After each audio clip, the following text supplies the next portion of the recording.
utilizamos a matemática para fazer vários cálculos. Na aviação também é muito diferente disso. Nós podemos utilizar a matemática para fazer cálculos de distância, cálculo de velocidade, gasto de combustível, entre outras coisas. E com apenas um computador de voo, nós podemos usar algumas escalas para fazer esses cálculos. E é isso que nós vamos te mostrar hoje.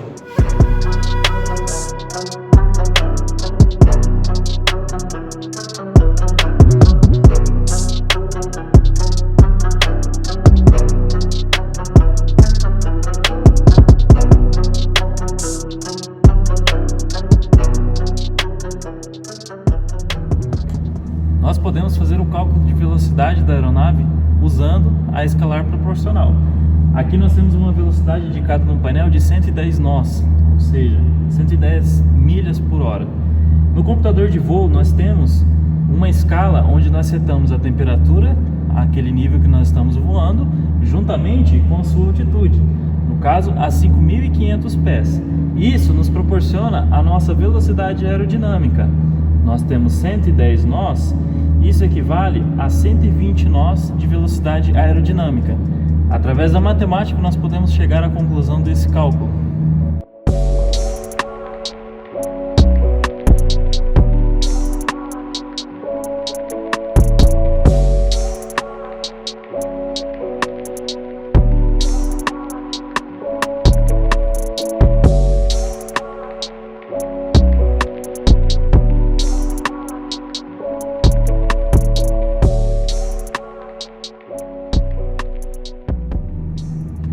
Através das grandezas escalares, conseguimos assim calcular distância, tempo e combustível.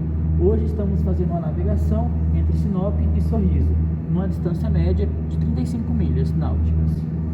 Nosso avião está a 110 nós, o que daria 19 minutos de voo. Esse avião gasta em torno de 20 litros horas. Por ser 19 minutos de voo, iremos gastar então 6,3 litros de combustível na média.